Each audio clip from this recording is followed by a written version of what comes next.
Join us today as Nadia Natali, somatic experiencing practitioner and the creator of DanceMedicine, helps us to understand the necessity of feeling sensation in the body and the power of dance to transform trauma. Hi, everybody. Welcome back to our show as we continue on with our series on trauma recovery from surviving to thriving. And today we have Nadia Natali with us. And back when I was originally putting together this series, like I had said before, I actually started doing interviews for this series over a year and a half ago. We had started. And then everything with COVID came up and we took some different perspectives. We wanted to get some different information out. So we put the trauma series on hold and then we started to bring it back just this last while. And one of the reasons that we really decided to put this series together and originally talk about it was when my wife Tay and I went and really dived into some different work around trauma, and we went and worked with some of the top experts in the world around this. So one of the people that we talked with and that we went and did courses with was Dr. Peter Levine. And Dr. Peter Levine created somatic experiencing, and he's probably one of the foremost therapists in the world focusing on trauma, and he's very much, his work is groundbreaking in this. And so we really wanted to talk to someone that was a somatic experiencing practitioner. Now, the other thing that we also really liked, whenever we would do these courses, we would usually go to Kripalu, which is a more of like a yoga retreat center in the US. And we would go there to do some of the work with these different practitioners. And part of what was really fun when we would be at the Kripalu Institute is that always at noon, there would be an open dance section, and they would actually have experts there teaching dance. Now, it wasn't necessarily teaching dance, it was more of like a therapeutic dance. So it was part of the process was just to let go of your inhibitions, and it would take you through different aspects. And they were really experts in this area. So they knew how to basically pull out different aspects of what you were feeling inside of your body, and then being able to incorporate that into dance and movement. And my wife and I always found that the dance, we just so looked forward to that noon hour, 1 hour dance therapy class where we got to go in and just let everything get out of our bodies. And it just felt so incredibly therapeutic. So we also wanted to talk to someone that was specifically knew about dance. And when we came across Nadia Natali, we're like, this is perfect. She's both a somatic experiencing practitioner as well as the creator of DanceMedicine. And so this is a really fun interview as we break down the importance of somatic experiencing, which is essentially the importance of touching in on sensation. And it gets into more than that, but one thing that has come up a lot throughout this series so far and some of the other interviews that you will get is, again, the importance of getting back to sensation. We are such a head heavy society, and we often think that we need to intellectualize things and figure things out. And it's not that that's not a valuable part that can be important at times, but we often neglect the importance of the body and getting back into the body, getting back into sensations in the body, and then actually feeling these sensations. And it's in the felt sense of these sensations that a lot of times healing starts to occur. And so somatic experiencing really gets into that aspect and breaks it down. We get into how the nervous system is related to that. We talk about just how dance itself allows us to connect back more into these inner body sensations and then create an outlet for them. We also get into things around why it's so important to create a safe space, whether that's in your relationship, whether that's in your physical space, in order for trauma to really recover. Got to remember a lot of times too, when we think about things from a nervous system perspective, a lot of times we are, as a populace, I think way too often really in a fight or flight kind of a response. Now, it can get more complicated than that. There's more pieces to it. But if I just make it very simplistic, it's hard to heal when we are in fight or flight. The body is basically in survival mode when we are in fight or flight. It's more of a catabolic, like a breakdown process. It's not where we heal and rest and start to restore. That's in the parasympathetics. That's in the rest and digest response. And a lot of times what happens is that we get abrupted, and then we don't actually, when trauma happens, the nervous system kind of gets stuck. And we have to kind of get through those aspects of the nervous system to come out the other side to then really be able to heal. Now, we're going to get into that in a lot more detail too with another guest down the road here in August. That'll be Dr. Stephen Porges, who came up with the polyvagal theory. And that's been a massive part of the overall puzzle around healing trauma as well. But somatic experiencing utilizes a lot of that information too. And Dr. Peter Levine and Dr. Stephen Porges have worked together in many ways too on understanding how these concepts work. So I hope you enjoy this episode with Nadia. We really enjoyed talking with her, and she will also be back with us for a live. Again, all of these guests, most of them will meet back up with us for a live event. So Nadia will be joining us again on June 24th at 11 a.m. Pacific Standard Time or Pacific time. So please, when you watch this episode, any questions that you have, post them in the YouTube channel so that we can actually start to add those questions and then ask her some of those specific ones. Join in live with us too, either through Facebook or on the YouTube platforms. Go and subscribe to Dr. Jason Loken ND on YouTube, and then you will get all of those updates. Those episodes are not on the podcast, they're only on the YouTube channel or on some of the social media platforms, Facebook under Dr. Jason Loken ND, or on our Instagram, you can check out under Inspire Health Podcast. I'd also like to thank C60 from Purple Power for sponsoring this entire series on trauma recovery, such an important series at this time. And I have personally been on the C60 journey. I've been taking it for about 3 months now. And what I can share with you at this point, I take only 1 teaspoon a day, and that's orally. And I put a little bit on and around my face every day as well. And probably the biggest things that I've noticed, and you can go and check out on the website, there's an array of different benefits. It is an incredibly powerful antioxidant, probably the most powerful antioxidant in the world that we know of. And it has an ability to quench free radicals, it decreases inflammation. And actually, symptomatically, what I've noticed is I've definitely seen a change in my skin. So I can see less wrinkles around the eyes. And some of the areas that I had some dryness on, I've definitely seen starting to improve and have very little dryness now. And then from more of an internal perspective, I could say my energy feels amazing. For the most part, I've got very clear energy throughout the whole day. And then I'm ready to go to bed when I go to bed at night, and I have great sleep. And brain clarity. That's also been a big one. I feel like my brain functions really well. Not that it didn't function poorly before, but I tell you, if you've had kids, your brain doesn't really feel like it functions quite the same way when you're going through kids. So from where I was prior to kids, and now I've got a stepson who's 17 years old, and then I've got a 3-year-old and a 5-year-old. So we're still in the midst of a lot of the stuff, but we're getting out of it now. But I know when I first had kids, and for a little while, part of it with just poor sleep and everything this, if you're a new parent or a new mom or a new dad, or even if you've got kids, you'll know what I'm talking about. But it almost feels like this brain fog kind of sets in, and it doesn't quite function sort of the same way. And what I've noticed over this last while is my brain feels like it's functioning really well, better than it was even before prior to C60. So I'm really excited about that.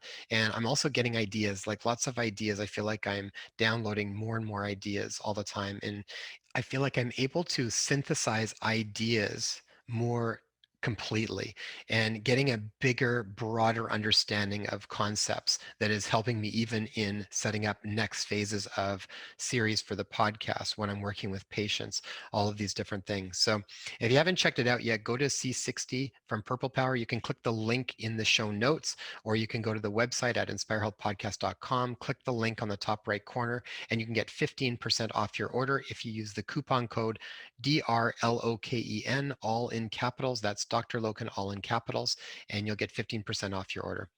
All right, everybody, I hope you guys enjoyed the episode, and I'll see you guys on Thursday for our live with Nadia at 11 a.m. Pacific time. Okay, take care.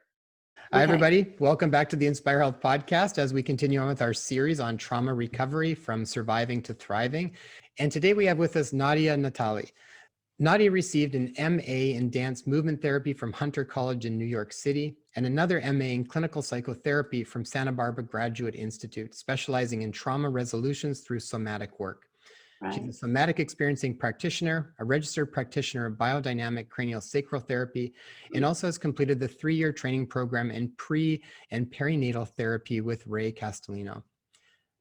Nadia is the creator of DanceMedicine, an effective way to release trauma using a somatic intervention with dance. Her work is a synthesis of her varied skills. She offers workshops, private sessions, and trainings. Nadia wrote a memoir, Stairway to Paradise, Growing Up Gershwin, and 2 cookbooks, Blue Heron Ranch Cookbook and Zafu Kitchen, Recipe and Stories from Blue Heron Zen Center, and is currently writing a book, Dance Medicine Therapy. Nadia and her husband offer Zen retreats at Blue Heron Zen Center in Ojai, California. Nadia, sorry? That's fine. Oh, hi. In Ojai, California. That's great. Wonderful, Nadia. Such a pleasure to have you on the show. Thank you. I'm thrilled to be here. Nadia, I was checking out your websites yesterday and your Zafu kitchen looks delightful. And I was salivating as I was checking out all the different pictures. Looks really great. Thank you. Yeah. That'll have to be like a whole different episode on breaking down recipes. Yeah. So. Oh, what fun. I love to cook. Yeah. So Nadia, we were really excited when we came across your work because you're both a somatic experiencing practitioner as well as basically a dance therapist, and you've had a way of amalgamating these two worlds. So when we were looking at people for this series, we actually wanted people from both of those disciplines. So it was really wonderful that we came across your work, and we're super excited to have your insights. Maybe to begin, can you just tell us a little bit about your journey as far as where you came across dance being such a something that you wanted to even learn in school about, as well as psychotherapy, and sort of your journey into creating dance medicine? Well, first of all, I was always as a child interested in becoming a therapist. And it just sort of didn't work out the way I thought it would. And I was always interested in dance. So those two things were separate. I never even considered them until I was very discouraged at the training I was getting at Columbia University when I was studying psychology. And I don't know how I came across the dance therapy master's program at Hunter, but I thought, well, why don't I pull the two together? And that was a lot of fun. The training was great. And what they trained me to do was not much fun. And I found that it wasn't very effective. And I actually just let it go. And then I was involved. I had met somebody who, this is really sounds like it's off the track, but Krishnamurti. And I don't know if you know much about him, but his we're work well was versed with his really, work. oh, cool. Well, when I met my husband-to-be, he was very interested in Krishnamurti, and the whole work from him was actually getting out of thinking and getting into experiencing. And so there I was with my husband, and we were working on all this work with Krishnamurti on ourselves. And I had given up the dance therapy work. We started a family. We worked on ourselves. And then one day, Peter Levine came to Ojai. And someone suggested I go there. And I went, okay, both Enrico and I, my husband, went. And it was like, ding. He talked about somatic work, going into release in the body from somatically. And it was like, oh my gosh. And he showed videos of animals just shaking out their trauma. And he said, we're doing a training. We can do this with people. People need support. They can't do it by themselves. So I was on the edge of my seat. I said, I'm signing up. And within a few weeks, I was actually in the training, had done the first module. And afterwards, I had this insight. I was doing some Zen. We actually have a Zen center at our place. And I was doing some sitting. And I just had this insight of how I was going to do a dance medicine workshop, putting the two together, because Peter's work actually gave me the simple ground tools to work with almost anything under any circumstance. And so it just came to me, this workshop. And that's how I got into it. Does that answer your question? Perfect. Yeah. Nadia, for folks who are not familiar, can you define somatic? What does somatic mean? Somatic is the bodily experience of sensation, where you actually go into, you actually go into, what am I feeling at this moment? You know, I can feel my jaw right now, and I can feel my legs and the energy going through that. And somatic is actually, it can be external, where you have your feet or feeling your fingers or hands, or internal, where you're feeling your stomach or your jaw or your throat. So it's an internal felt sense experience. You know, it's interesting because it seems like such um, a simple practice in a lot of ways, but at the same point, it's probably a very disconnected practice for most people. So I Yes. think that's interesting that you came across Krishnamurti's book or his work, because Yeah. it's so from that experience, I guess. Why do you think that that is such a disconnected thing, and why is it so important to connect back into the sensation? We are wired to solve problems. We have been wired since whatever, way back, since we became human, to actually solve something. And so we get caught into, how are we going to work this out? And it keeps going around and around. And for us to come back to the body, I have noticed, and I've actually talked about this, we actually suddenly something appears that says, wait a minute, what am I going to do with this? And so it takes us back and off our bodily experience or our sensation or somatic experience, because there's some kind of sense of fear that I'm not going to take care of it. And if I don't, what am I going to do? So you can see the disconnect that pulls us away from that, because even if we have an experience, we go to, what am I going to do with this now? So it's very tricky. Mm-hmm. It's almost like we are losing connection with what we're supposed to do, rather we're actually gaining connection and we don't know it. So we have to reorganize our nervous system, retrain ourselves to come back to this. Mm-hmm. Yeah. Yeah, I've found too, it's also an interesting topic, because I feel like in many ways through the course of our life, there's so many things that we tend to get pulled away from, or discount the sensation that's going in our bodies. Either discount what we're feeling, or we're supposed to be feeling something different. So we almost start to question from early on whether what we're feeling is actually what we're supposed to. So it's almost like we create confusion Yes. in it, even That's right. I mean, I would say from early on as kids. It's so many times we're not even allowed to feel. It's sort of this idea that, oh, if they're uncomfortable, how do you make the kids feel better? Like, how do we get them out of the Yeah. sadness or whatever it is? So it's like we Yeah. don't really To honor avoid the it. process so much. Absolutely. Absolutely. And in school, I mean, we're just taught to be quick and answer quickly, as fast as we can. So we do lose that, especially in our society, maybe in tribal, villages and so on. It's very different. Even in Western psychology, like you said, it didn't really speak with you. And I know within my own background of psychology, I was drawn to that field in order to make sense and Yes. to somehow be able to help others through that process. But I Yes. remember sitting in class and hearing some of the lectures thinking, this doesn't seem right. This doesn't feel complete. And I feel like a big part of it is they were missing the bodily sense, the felt sense within the body, aside from the spiritual aspect. But I felt like, where does the body come into this? Where does the body come into play? Because everything seems like a pathology that you just need to fix.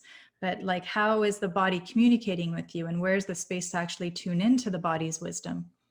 Well, and then of course, as we all know, those of us who know Peter's work, Peter Levine, it's not in the story, it's in the body, and how we hold the story is in the cellular part of our body. So Mhm. yes, we do need to get back to it, and it takes intentionality. This is something that I consider very important, and then a good display of how it did affect us, so that we can actually have that intention strengthened, so that we will continue to return to the body. So we have to totally retrain ourselves. Yeah, I remember in Candace Pert's book Molecules of Emotion, she talked about the body literally being the subconscious mind, because it actually stores all of the neurochemistry is stored throughout the body on a cellular level. So it's like you're really bypassing a massive part of the picture if you're not allowing to go back into the body. Yeah, and if we realize that every thought we have, and I'm saying what you just said in different ways, every thought we have has a sensation underneath it. Every thought we have has an emotion, and every emotion has a sensation. So that is something that's really missed when we think. We just keep moving along. It's on the very surface of the ocean, and we don't take into account all the richness underneath. Mm-hmm.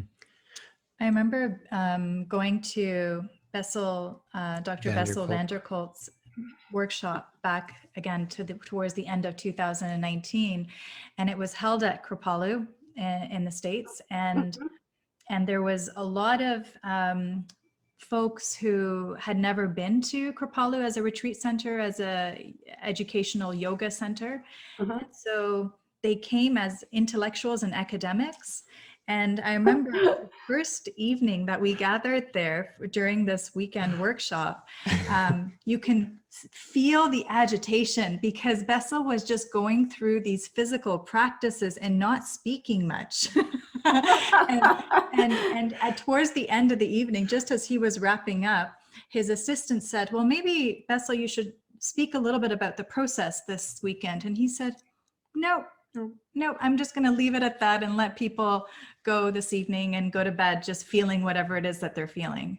And he left it at that. But there was a lot of irritability and people wanting to have discomfort. something that appeased the brain, intellectual mind, and he wanted people to really focus on sensation first. I understand that, and I have a different way of looking at it. But if we have a sensation and a display, we have to have a context after, not before. Mm-hmm. We can't bring in the context and then try to fit the sensation to it. Mm-hmm. Absolutely not. We have to have an experience and then a context to be able to hold the experience and actually hold the context really lightly, because it's not reality, it's not actual, but it's something to hang on to so that we can actually have some kind of a relationship. We can't just have sensation. Then we're back into implicit experiences, and it doesn't go anywhere. It's just a sensation. So I'm very strongly suggesting that we find a way to have an experience and then have words. And so the work I do actually does do that. I mean, we have dancing in my experience, and then what was that like? And then can we bring something to it that will bring us further along in our understanding of our experience? Beautiful. And Nadia, I've attended through my own healing journey. I was a big fan. What worked for me and spoke to me at the time was attending 10-day silent Vipassana retreats. And through that process too, exactly as you speak of it, the practice is we do the sitting. And I mean, it was oftentimes 10 to 12 hours of sitting per day. And it was in the evenings where you would start to get tidbits of information, almost like, I thought of it as almost like a salve to kind of put over our sores or our wounds that started to expose themselves through the process of the 10 days. But it was exactly as you describe it. It was the practice first, and then a dive into the deeper understanding through the intellect. But it was always practice within the feeling body first. And the tidbits were what was the context for you? The tidbit was almost like confirmation of what the body was already conveying to you. The experience itself was already conveying to you. So if there was something in your reorganization that was understood, that's what I'm understanding you to say. So something's coming together. And yes, all of that is wonderful. And then it needs to be held lightly. This is something I really feel strongly about, because whatever we come up with is not the answer, but it is a stepping stone as we go through this journey. I see. To evolve. Right. Yeah. So when you say holding it lightly, it's almost like being open to how that is even going to transform through. Exactly. Yeah. Yes. Don't be attached to it. Allow it to evolve into. It has to, And knowing that it's fun, because like, oh, okay, I've gotten to this point. This is really interesting. I wonder where it's going to go next. So we're just open to the experience again. That's a real interesting back and forth. Beautiful. I love that. That totally reminds me of that I think quote Jesus said once where he said, wear the world like a loose garment. So same sort of idea. It's like, don't sort of be aware of it, but don't hang on to it with Exactly. a strong grip, right? Yeah. So, Yeah. oh, beautiful. So Yeah. Nadia, what happens in trauma? How do you define trauma, and what is trauma? Well, my understanding is that when we are ever in an experience where a frightening one, an overwhelming one, where we have no ability to act on it or control the situation, it leaves a residue. And that is where the trauma happens, and especially with children. It's where they are overwhelmed and frightened and they can't do anything. When you can act on something, there's something empowering about that. It's a resource, not a trauma. Mm-hmm. A little oversimplified, but I think that's pretty well put. I'm just thinking of the relevance of this right now within our world. So I'm not sure if you're aware, in where we are in BC, Canada, this is just part of what's going on with the mass gravesite that was uncovered recently, or news was brought to that recently in Kamloops, British Columbia, of 215 children in the mass grave site. And then what that is drawing upon, because that's just almost like pulling the strings of this massive tapestry that's kind of been hidden or not looked at for a very long time. But there's that aspect coming up, the mass genocide. There is this collective trauma throughout the global setting right now that we can all feel, even though some of us have been, maybe due to the work that's already been done through lifetime or lifetimes, there's less effect at this moment, but we nonetheless, it's palpable. You can feel it, you can sense it, this global trauma that we're all working through and recognizing within this time during the pandemic. Yeah, that reminds me, it's so true. And it reminds me of 9/11. And I remember someone calling me early in the morning, because I'm in California. So it happened for me early. And they were panicked on the telephone. And I immediately started to go into, and I went, no, I can't do this. I have to be strong here. And something just went bang. And I knew I had to act out of a sense of, as I said, strength. And I didn't get traumatized by it. I mean, we all did on some level because it's all out of control. But I realized we have to find some core within ourselves where we don't get pulled out of ourselves by these incidences, pandemic, and what you're referring to, the First Nation children. Mm-hmm. Yeah. Nadia, you had mentioned around the nervous system, and you were talking about when Peter Levine was doing the videos with the animals and everything. Can you tell us a little bit about what's going on in the nervous system in trauma, and what needs to happen to basically sort of heal that aspect of things? Okay, this is the way I understand it. The animals that are shaking, if you actually were to slow it way down, they're running. So they're not just shaking arbitrarily. And we are needing to come back to the place where we weren't able to either split or fight or flight, and be able to release this energy that has been held in our body, in our muscles and different organs and so on. So that's what we're holding. We're holding running away or fighting. I mean, that's a little simplistic, but that's exactly what I'm feeling right now. I want to split, that kind of thing, get me out of here. And I'm not acknowledging it. So my body starts going into contractions. But when we release these, we have to go backwards. Now, of course, the furthest one from, when we go through this process is when we freeze. Freezing is when we can't fight and we can't flee, we go into freeze. And when we are able to therapeutically go into the person's release with of course resource, they have to go through the fight or flight that they didn't have. They can't just go from freeze to release or to flow.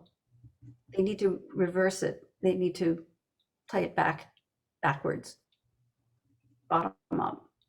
Interesting. So Peter Levine then kind of then looked at nature very closely and recognized the innate healing process that happens within nature, and then likened that to human behavior and Right. what we often then miss within the steps of processing our emotions, our challenges, our trauma, which then almost calcify within the body and then Nice. cause a paralysis of Mhm. sorts. Yeah. Yeah. And we need support. Somehow we just don't do it by ourselves, or maybe we do and don't realize we're doing it and we cut it off. We stop it because it's frightening. I've heard of people who have a lot of shaking and they think it's wrong, and so they try to control it. So we do need the support. Mhm. Interesting. And Go ahead. I just would like to add that most trauma occurs because of relationship, of something not taking place, not being supported in some kind of relationship. And so we need the relationship to be there to release it as well. I don't know if you understand what I'm saying.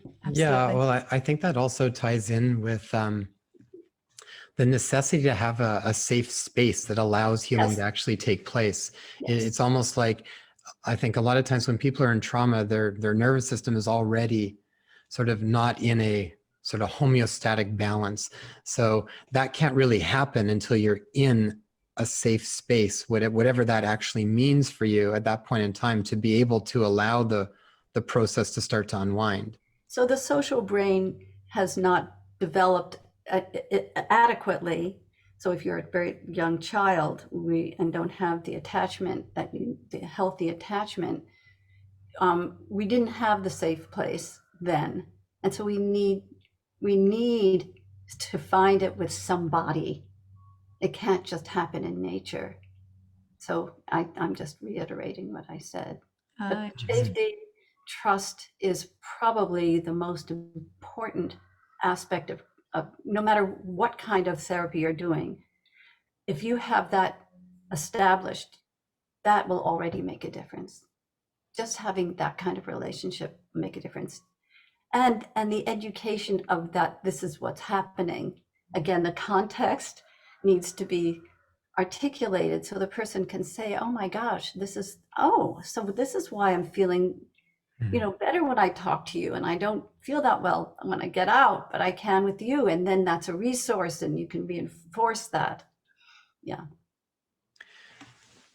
When you had mentioned that part of the process is having to go back through that fight or flight, I think that's the part that gets the stickiest for most people, because that's the Yes. uncomfortable part. And a lot Yes. of times I know when I'm working with patients too, it's like that part is where it's a hard part to go into. And a lot of times when they go into it, they think something is going wrong again. Right. Right. Or You what need- also I find happens is that aggression naturally surfaces and anger naturally surfaces a lot of times. And then because anger is not usually received very well by others, so they're kind of told to suppress the anger, and then they go back down. So they kind of go up a little bit and then they come back down. And then, And it's actually re-traumatizing yeah. because you're actually reinforcing the fact that you can't act. And so you Yeah. another contraction upon a contraction. It's really bad, unfortunately. Yeah.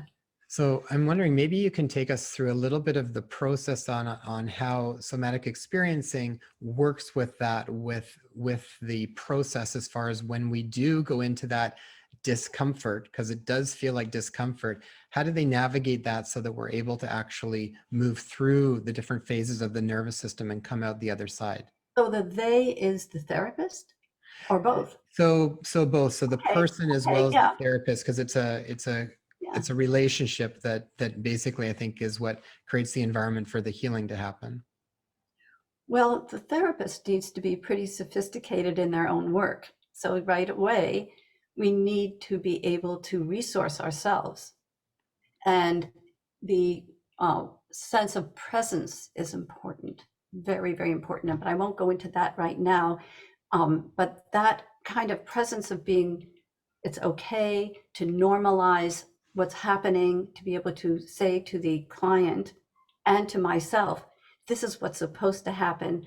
Let's just sit here for a moment. Let's just see if we can feel what you're experiencing is anger rather than acting it out. Can you sense what part of your body is feeling anger? Is it in your toes? Is it in your stomach? Is it in your jaw? And if you can actually allow that person to stay with the anger without acting it out, but actually feeling it, and if the therapist can actually stay with their discomfort, and to normalize, say, I'm with you, I can feel it myself, be really normal with them and not superior. Let's go through this together. This is okay. It can pass on. It can be resolved and turn into something possibly that's resolved, or it may have to be done over and over again. But it's very important that the therapist stay with their own sensation. Interesting. I'm thinking of even like we have a 3-year-old, a 5-year-old, and a 16-year-old, and even looking It's a whirlwind. I bet. even looking at the schooling system, the drive for academic achievement, the intellect, Yes. and then the disconnect as a result from the body. It's such a detriment to our healing capacity as human beings. And I know with our little ones, our little girls, the 3 and the 5-year-old, whenever they do go through anything intense like emotions, they'll go through it. It's while they're having the temper tantrums, we just kind of hold them, let them be, right? Yes. We never try to say, Control. don't be sad or don't cry. It's a process. We trust the body's process and we give them that space to be able to process it. And also the way our lives have been set up with the 9 to 5, it makes it really tricky sometimes. Because I know with my 16-year-old, while I was in my 20s, for 5 years, I was raising him on my own as a single parent. I had to get to work. I had to go to school part-time. I had to get him to school. And I had all these things that had to be completed within our day, that it wouldn't allow the space and the capacity to actually allow this child to have that emotional outlet when he needed it. But it's interesting because I feel like even what we're going through now during this pandemic and this over year of pause, there is this possibility or opportunity to kind of reevaluate the systems that we've signed up into. and if Good they're luck. well, I feel like a lot of people are coming face to face with that, even what's going on, what's being witnessed within the school system, what's being witnessed within their workplaces, at hospitals. It's really reflecting on the fact that how useful is this? Is this how I want to actually spend my life? Is this how I want to invest my energy? Is this the sort of culture or environment that I want to have my family or my children within? And I feel like a lot of these questions are coming to light right now, but really the way our society has been set up is not really conducive to true healing. No, it's not working. It's too big. It's too disconnected. Big government, even local governments, we don't have the village anymore. And we can't work. It's not going to work. I'm very discouraged about it. We homeschooled our 3 children. Yeah, that's what we're doing now too. Yeah. And I also, when they were upset, I would take them outside just to get them some fresh air, hold them, and just wait until, whenever you're done, it's fine. And then we'd come back and we were all finished. So beautiful and wonderful that you're homeschooling. I don't know what to say. I really don't. School is terrible. Driving a car and putting a kid in a seatbelt in the back. I mean, I'm going to tell you this. When I had my babies and it wasn't required, I held them and drove and nursed them at the same time. I And did I mean, that too, Nadia. oh my gosh. We have had this conversation many times in the Okay. car. It just feels Yeah. so wrong to It's tie so them wrong. in. And I would say, you know, this isn't normal to have a kid in a seat and crying in the back and I can't hold them and they're needing to eat or they're needing to be held. So I did that. I mean, whoa, I'm not suggesting it because it's lucky we didn't have an accident. But yeah, it's school is terrible. It wasn't originally, it was meant to put children to get them to be in factories. It wasn't meant to educate them. I mean, it's just wrong. Off. We just need smaller, not that small villages didn't have their problems. You know, and we were all in each other's faces and it was irritating, but we knew whatever we did affected everyone in the neighborhood and they would call upon us to straighten out. You know, it wasn't Mhm. like what's going on in the government, in the past government. We won't go there. You know, Wow. Krishnamurti, he actually said Yeah. something really beautiful. Uh-huh. And I will have to pull it up. I will have to pull up the quote. But basically, being well adjusted to an insane society is not is not something like a token or indicative of being a healthy individual. Oh, nice. Very And good. I feel that because even with somatic experiencing and what we're speaking of, oftentimes when people hear of it, it's like, well, you know, who has time to sit with emotions or allow the children to have a temper tantrum in the middle of the day when things that need to be done? Or I don't have time for that. I don't have time to, you know, in the middle of a day when I all of a sudden start to get teary-eyed, I don't have time for tears. I need to pull up my pants, get my act together, and keep going through my workday and complete my task. And I think that what this is all pointing to is not the fact that, you know, observations that we're making in nature or our own human capacity to bring things up in order to work through them and heal them. There isn't anything wrong with that.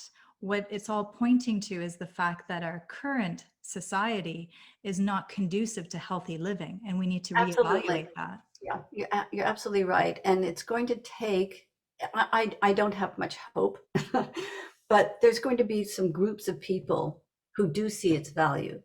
And I, you know, I have this fantasy that there'll be communities, you know, when everything else goes to hell, excuse me, but there may be some communities where people do know what's valuable. That's different from what we've learned in our education and in our politics and so on. That will make a difference. And that's the only hope I have. We're Well, seeing But that. what you're yeah, I talking was just about. going to say, Nadia, that Mhm. we're even, that's actually happening as we speak. So even over this last while, it's like we've been creating a community. So, I mean, we made a big move to get out of sort of the city and we moved out to Vancouver Island. So we're out on, Wow, so we're cool. surrounded by nature, more of the environment. Actually, it reminds me when I was learning more about your work, you guys did something like that way back when too. So Yeah, we're off the grid. yeah. Yeah, we're in nature. It's just amazing. Yeah. Yeah, I'll have to show you pictures after. But Okay. but we did that, and in this process, we've actually made. And I know this isn't. This is sort of a more sort of extreme example because I get that not everybody can just pick up and leave where they are. Yeah, But I think at the same point, if you see people doing it and living in a different way, there has to be a template for that for other people if it resonates to then look for options and possibilities around that. You have to kind of absolutely. create a space for it. So, but being out here, it's But like you're an we've been example now for other people, and we have been also. Yeah. exactly, and people don't know until they have seen it, right? Well, You I got to also see love having something. these conversations too, because Yeah. it brings that message home It to brings others. awareness to it. Mhm. But in the process of that, we have been creating this really amazing community. We now have made good friends with local organic biodynamic farmers. Wow. We have Fishermen. created with fishermen. We've created networks with like-minded parents that and like Waldorf school teachers and Mhm, different sort of things like this, that we mhm, can now look at mhm. creating sort of like pod communities for schools and stuff like Yeah, this. So there's actually more rumble around that than I've ever heard in Mhm. so wonderful. long. Oh, you don't So know. That's so so, I think it so is. happy to hear And that. Yeah, yeah, it is. yeah, I think it's actually, the fun part is where we feel like there's also a part where we're actively being participants in creating this new way of looking at things and this new way of being in a lot of ways. So it's kind of exciting, as well as you're kind of feel like you're in this new frontier. But um, yeah, I yeah. think it will set the stage up so there's not so much trauma that gets accumulated as Yes, well. yeah. In certain communities, it'll keep it down. Hmm. And, you know, it's really important that if something happens, that people have something to do to act on it. That's really, really important. Yeah. You know, Right. just not Again, that holding on. outlet that you're Yes, speaking of. yes. Well, It which becomes ties, a, sorry, go ahead, Nadia. no, I'm just saying what I said earlier. It just becomes a resource and you feel empowered. I can do something. I can move rocks. If there's an earthquake, I can do something. Just get out there and do something. It's very Hmm. So important. interesting. So the feelings of apathy and depression Mm, and helplessness and being confused mhm. and disempowered. So these are all states of Freeze. freeze that you're It's the speaking of. freeze, yeah, where somebody couldn't act and they can't trust themselves to act upon. That's so, so important. Interesting. And then, so when you speak of being able to have the space and safety to be able to act, it's that aggression or volition that sometimes comes up as Hmm. anger, that is actually going to catapult a person who has been functioning out of a state of helplessness, apathy, fear, to then jump back into recovery. So I'm going to give you an example of something with dance, because this is really what I do. Although I do one-on-ones with people without it, but I dancing to music, and it's not choreographed, it's a free form, as you probably would imagine, where I will sit down with a client and I will, first of all, we need to find an intention. Why are we here? To hold the space, keep it in some kind of direction. So they Hmm. feel safer because they know I'm going to hold the space. Okay. And we talk about what happened, and of course I do my usual, slow it down and see if they can feel it and so on. But then I suggest, when we get to a point, either they come up with an intention, or I will come up with something we just talked about, and have them dance it. And I will have a series of dances where they can actually first maybe feel the resource of where they're comfortable and know who they are in their body and feel some safety. And then we'll go to a dance that has a more um, the where they were traumatized, but just the edge where they can actually play with where they couldn't act and so on, and Hmm. then find a resource. So each dance will actually build so that they will feel the anger and they can actually dance it. And I really recommend they don't think about it. They actually go through the music I pick is very careful so that it really Mm. reflects what I pick a bunch of music ahead of time and know which ones I'm going to pick for that dance, and so that there's a little journey that happens, Yeah. so that they can go through the feeling some kind of resource, and then they can actually feel the intention that they were acting on. They need to act out and really speak for themselves or their boundaries. Most things are about boundaries. Boundary issues are probably one of the most important considerations, and why we feel frustration and anger, because somebody actually came, they violated my boundary and I can't speak about it and so on. So we have to develop in Mm. the dance, we actually develop them able to feel their ability to say, yes, I can do this. And once they do, they have to do this over and over again. This isn't really easy. It's easy if you're open, but it also takes a lot of repetition, because again, we're so cued to go to our thinking and solving and, oh, this is going to work and so on and so forth. But then we have to keep coming back. Where was that resource? Yes, I can do it. And keep reminding and reinforcing the neurology in the brain. We're getting a new Hmm. pattern. We're developing new patterns. We have to really, really, really nurture these new patterns neurologically. that we're finding in our body. Beautiful. I almost see then when you're describing the dance as a process, I almost see it as a vessel through which we can get back into our primal innate capacity to Yes. feel, Yes. process, and heal. Absolutely. Yeah. Yeah. Mm. You know, when we would go to Kripalu, regardless, and we've done lots of different cores, we really like Kripalu. It's a really beautiful spot to go to. And we've been there several times. And probably the most enjoyable part of it is that noon hour, 1 hour free dance. So, and what I'm you're, doing it tonight. I'm doing it every month. I do it. I'm an hour and a half of free dance, and I have a whole, wave of building from. I'm sorry, I interrupted you, but no, No, no, yeah. keep go, going, go. keep I'm going to going. pull We're it going to up. pull it up. So this was Oh, there we go. cool. So Dance Yeah. Medicine Magic, June 10th, Thursday. So that's today, even though you'll be listening to this episode, not necessarily today, but if this is still going on, go ahead and tell us a little bit about it, Nadia. Well, this is something I did many, many years ago in town, and I have a wave where we start meditatively, really slow, so we just can shift into a different mode, and then I build the music up so that it can actually get to a point where it gets, more active and then really intense, where you can just let it all out.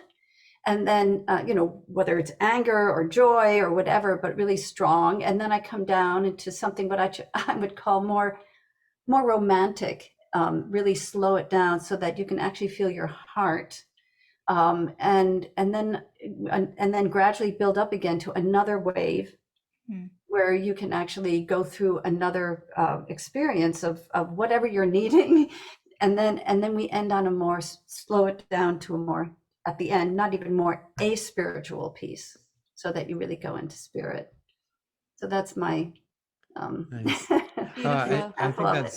I think that's beautiful, Mhm. Nadia. I think also, like, we've seen firsthand, and for me personally, I've experienced firsthand the cathartic nature of this freestyle dancing. Like, I've been to settings where dance was incorporated, and for that 5-day period that I would be attending the retreat or the course where dance was a part of the schedule, the first 1, 2, maybe even 3 days, when I first started, the first 3 days, so most of the week, I was really stiff and uncomfortable and robotic. And wondering what other people are looking at and if What you're going they're to fit thinking of in. you. And am I And doing you it must be right? coming across really odd. Exactly. If I'm doing Yeah. it right, Yeah. how I'm appearing.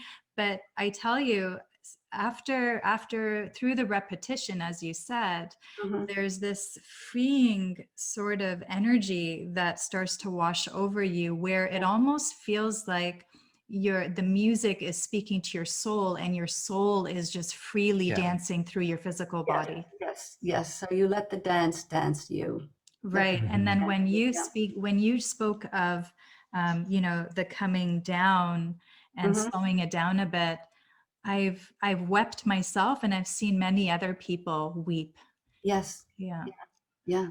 And I've had people, I stopped doing it and I gave it to other people to DJ, and nobody could do it. It's, they didn't understand the development of it and how you have to listen to what piece follows from the one before, and if it works, and if the rhythm moves differently, so that there's a different relationship to it, or a different experience. It's so critical. I mean, I spent hours working on the music. Yeah. Yeah. Right. That's really interesting, because you also seeing the process of nature that needs to take place, and then Yes. how music can facilitate that process. Exactly. Well, you're totally supporting the path, the whole way that the nervous system needs to move back through the different cycles. So Yeah. the music is essentially supporting, from freeze to fight or flight, and then back into sort of parasympathetic relaxation response at the end. Beautiful. So you've Yeah. just allowed them.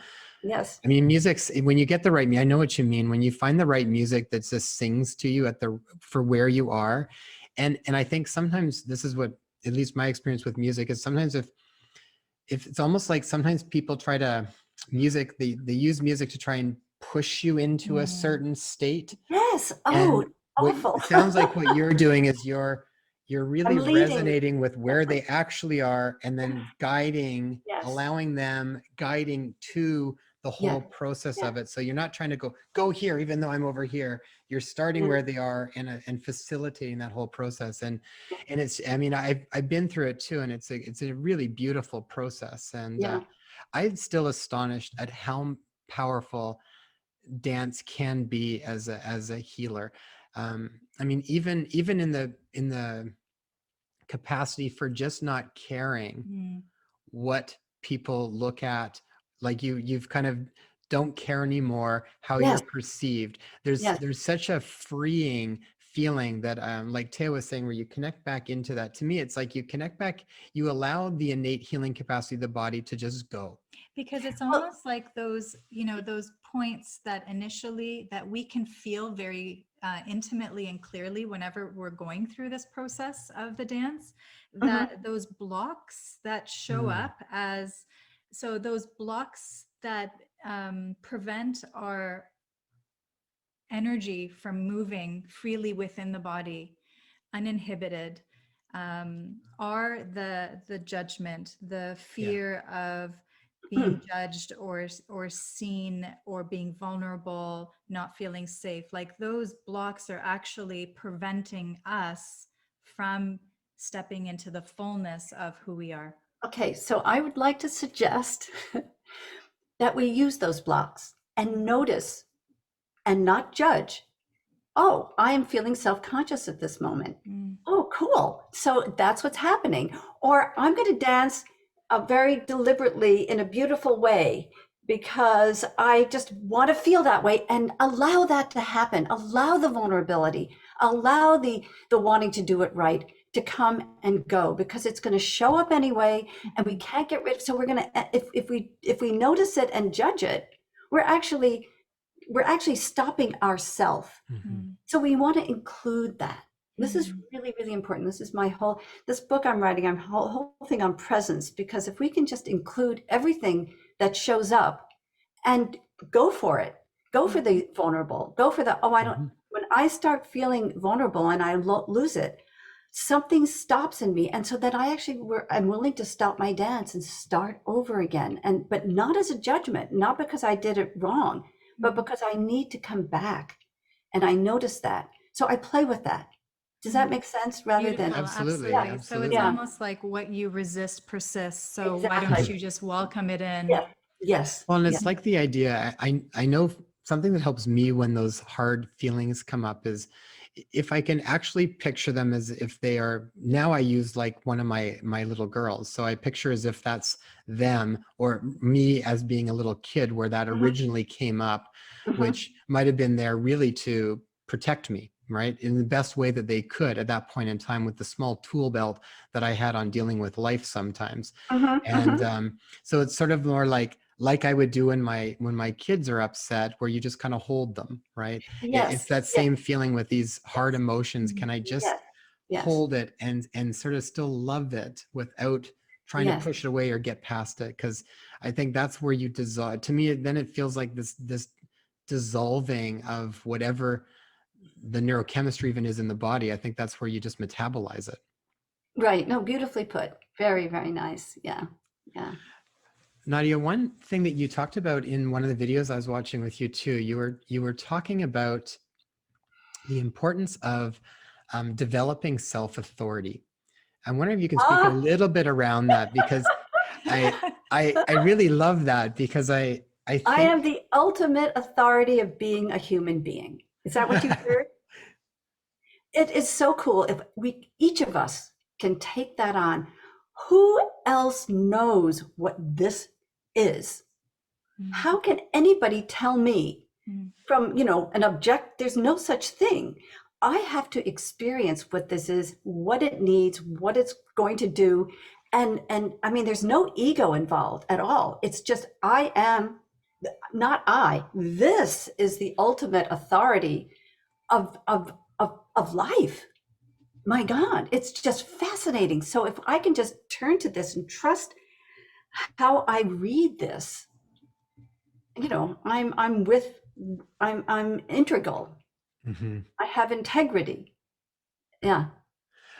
Yeah. What I think was so profound with that Hmm. is because the only way that you can really have that true sense of self-authority is to allow yourself to honestly experience feeling and sensation inside the body. And Absolutely. I think what's so important, For better or why for this was worse. such an important thing is because this is such an essential thing to happen in my mind for positive change to occur in the planet. So it's like Yes. when people are confused or when they are in Thrown off the fear, base. they Mhm. allow somebody else to take Yes. ownership of their Yes. authority. Yeah. So what I think is so beautiful about that is it's not difficult. It's basically just go in, slow things down, feel what's going on in your body, and then don't try to rationalize yourself into something else. Really honor that sensation. Really listen. Hmm. Really listen to this self. And, people talk about being psychic and they wonder what that is. Really, it's just a very subtle listening. Mhm. Yeah. I mean, I've had my few psychic experiences. Probably everybody has. I mean, pretty extreme. It's nothing, and I never was interested in doing anything with it. It just was just listening, and then we don't listen. We listen to our own noise in our brain and thought rather than in this being. So I'm just reiterating what you're saying, but yes, really critical. I Yeah. think We become even more nuanced. even We become taking more that. subtle and subtle. I'm sorry, just to finish, we can become more and more subtle of what we're listening to. So it's a process. It's never ending. Please. I think what you just mentioned too, with regards to listening to oneself, that also begins the healing process Yes. for a lot of us who Yes. were told, don't talk, you don't have anything important to contribute, don't say too much. As children, oftentimes our parents unknowingly, or our teachers or society, what have you, or what's going on right now, literally with the mask being put in front of our faces as a symbol of submission, and having our voices taken away through the censorship. I mean, it can go on and on and on in the ways that we see it being played out, but really coming to a place where you can be present with yourself and tune in to your own body, is beginning the healing process in itself. Absolutely. Right on. I don't Mhm. know where to go with that because it's just perfectly said. That is how we heal, is to listen. And then we act on that and we feel empowered by that. And that's our own resource. And it reorganizes the nervous system. And we even are Mhm. able to articulate what is bothering us rather than acting it out, because we actually know what these emotions are, but we don't have to, hurt somebody. We can just state what we feel and what we need. And if they can meet it or not, we find out. I mean, I just don't hang out with people I don't connect with at all, that can't hear who I am. And so why put ourselves in the position of having to deal with people? I mean, I know some of us don't have that choice, so it's very tricky to say this, but Mhm. we need to help each other, listen to ourselves and listen to each other. But that's a really important point either that you just mentioned, because I think a lot of times we are almost in, at least I know even in how I was probably brought up, it's like there's an aspect of just being nice and polite, but which can be okay in its own, but there's definitely times where doing things out of that when you know it doesn't actually Serve you. serve Yeah. you and it's Yeah. not Yeah. actually in your highest good, but you're Yeah. doing it because you've been sort of told to do things in a certain way. Yeah. So when you're talking about, to me, that's having a very strong sense of self so that you know where your boundaries are around Right. things. That's Right. really what that is. So when you're not allowing certain people into your field, that can still be from a loving place. It doesn't have to be from an Oh, angry, yeah. triggered place, but Oh, it's coming absolutely. from a self-love place of you just knowing, Yes. right? Yeah. Yeah. But Yeah. I think that's important because I think a lot of times people actually allow too much of that Yeah. in Well, that's the because of boundary. afraid of making people feel uncomfortable or something along those lines. So that's a strong virtue, I think, to develop.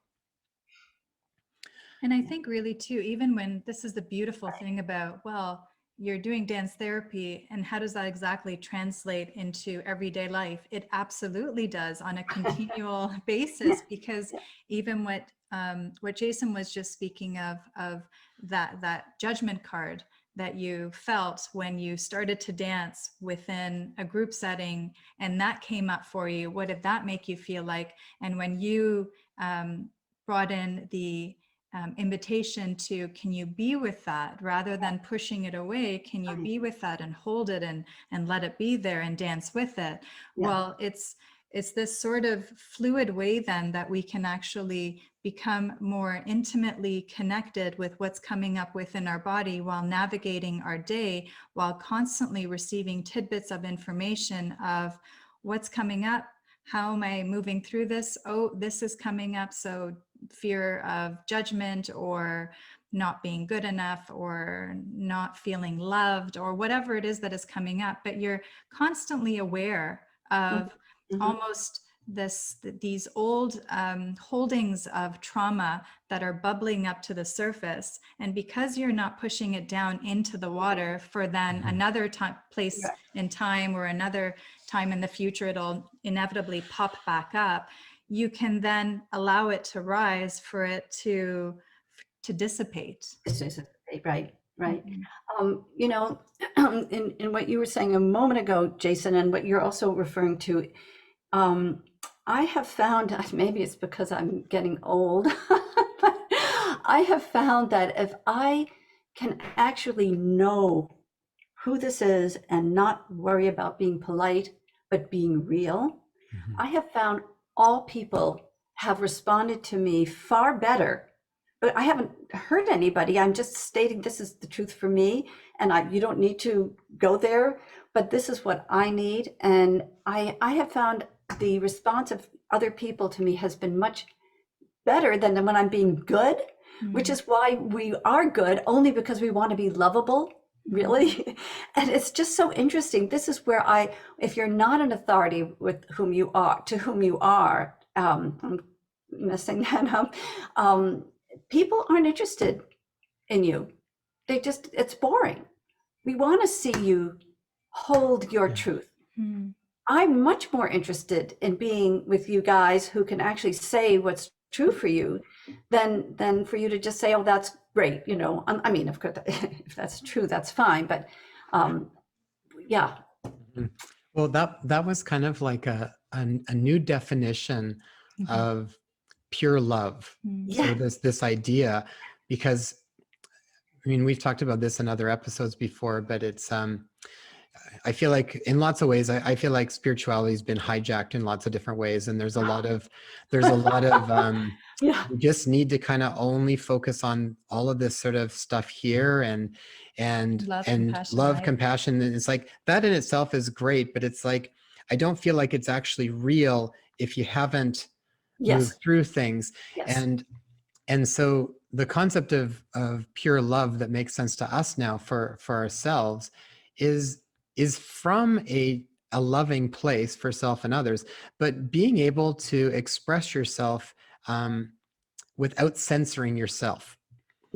Being able to just be really authentic and true to who you are and being able to speak that. And when you're coming from that place, you're not doing anything in a malice way, but it can be with strong boundaries around it and with a sense of authority around that too.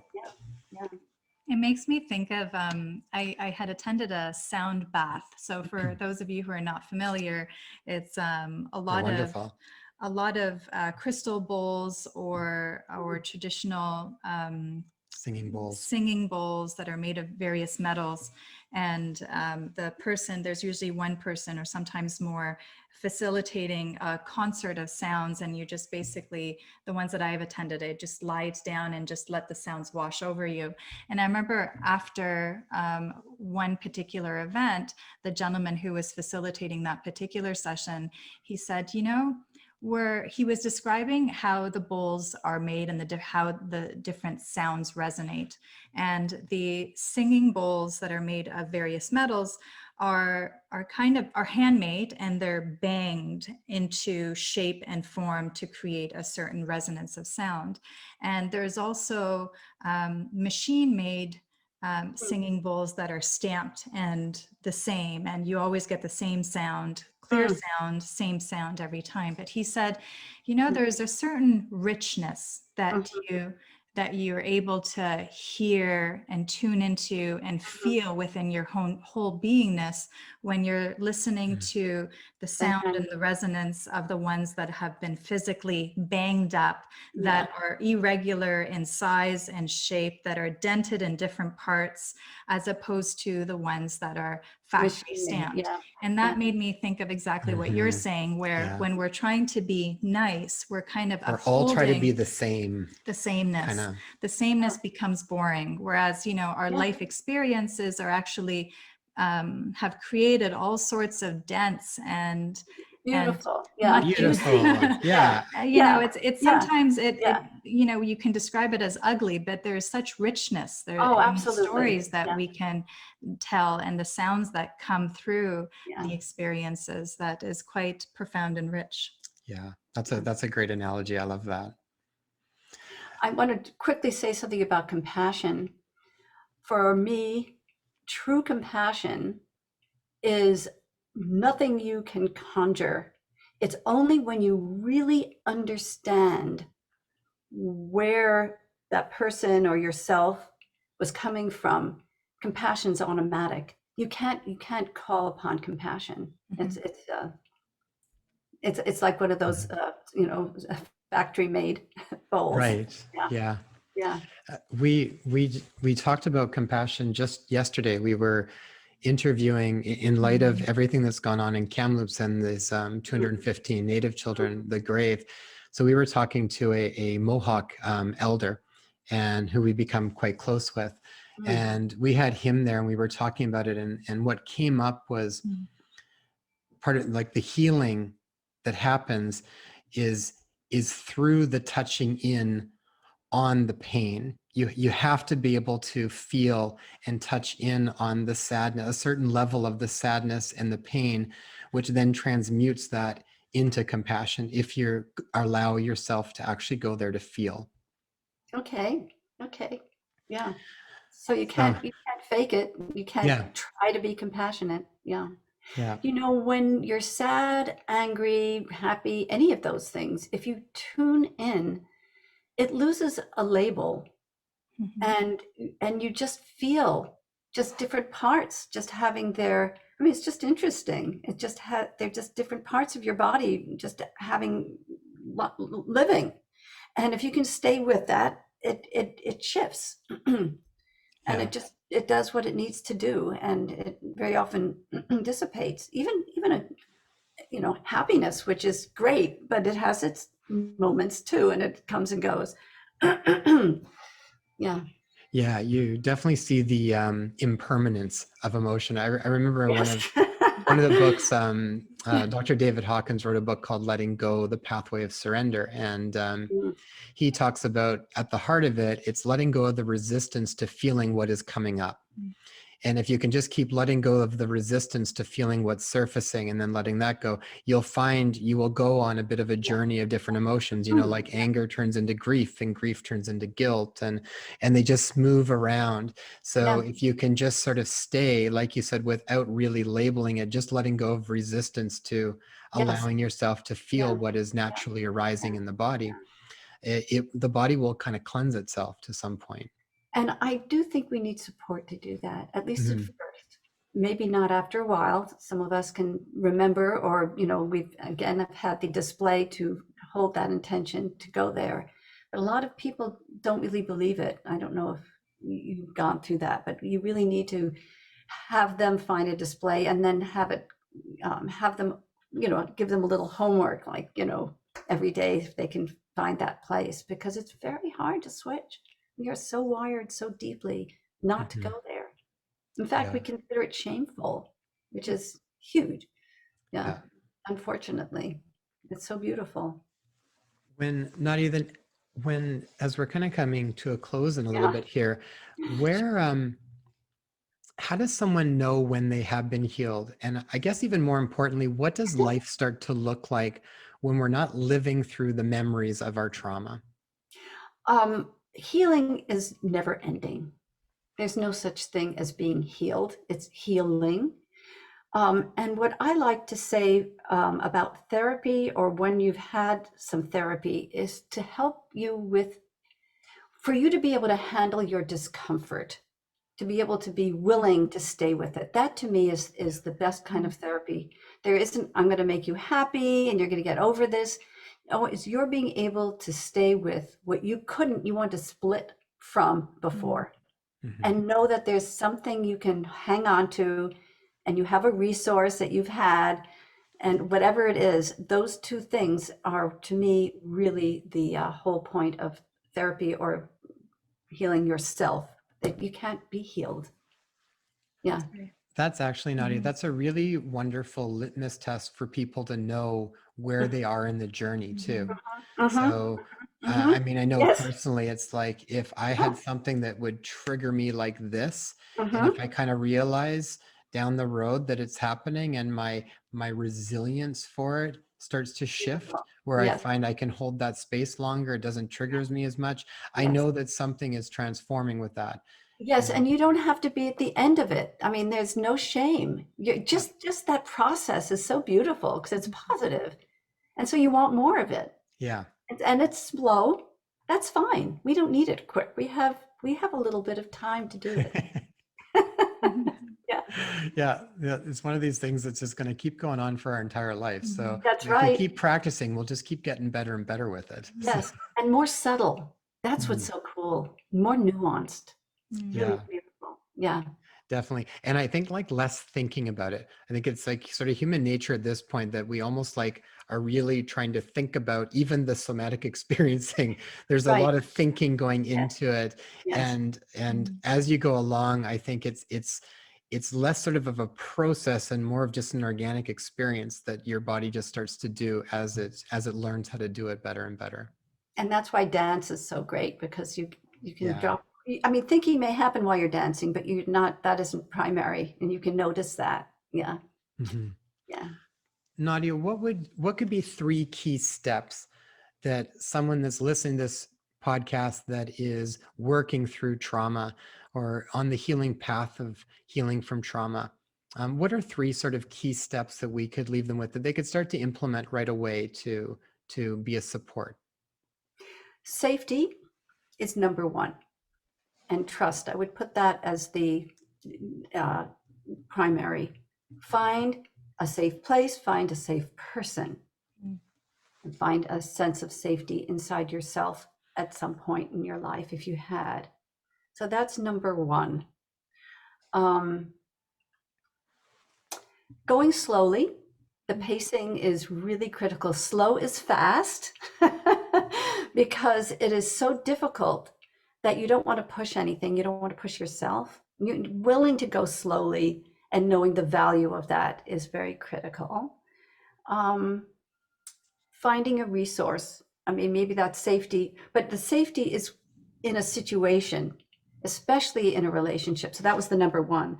And resource, I would say, is the most important, when you can actually find a place where you know that you are strong there, that you have that ability, and being able to hold that when things come along that are difficult, that you know you have it to do. You can do it. Yes, I can do it. Yeah. Nice. So the resource is coming back to your own sense Yes. of inner strength. Yes. Okay. Yes. Thank you. Nicely put. Yeah. Beautiful. And to have it, to say it, talk that to yourself. Say it to yourself. I know I have this resource. It has to be repeated also to go to that place. You have to keep going. back to it. So develop. safety and trust, go slow, and then come back to that resource. Yes. Yeah. Mhm. Wonderful. Great. Nadia, where can people learn more about the work that you're doing? Share with the audience some upcoming events that you've got going on, where people can learn about your work, when your book's going to be released. We'll have to have you back when your book's actually done. Okay. My book is called The Dance Medicine Journey. So just because you had different words then, maybe it was at some point. You can go to my website at nadianatali.com. My email is nadia.natali, that's nadia.natali@me.com, so that I can be reached there. Sure. Yeah. We'll have that posted on the bottom of the video as well. Okay. Super. Nadia, what an absolute pleasure. That was really fun. Yeah, you guys are great. Thank you. Oh, Thank you're you. welcome. Well, that was awesome. Thank you so much for taking the time to invest in your health and well-being. Since this podcast is brand new, reviews and subscribers are so vital for us to get off the ground and share this really important information. So if you found this information valuable, please post a review and subscribe to the podcast so you'll get our newest episodes. Also, if you know of someone who would benefit from this, please share it with them. You can also find us on Instagram at #InspireHealthPodcast. If you have a question that you'd like to be addressed, direct message me on Instagram or leave a comment on one of my posts. I would love to hear from you. And you can grab our show notes and free resources for each episode at inspirehealthpodcast.com. So be sure to go online and check it out.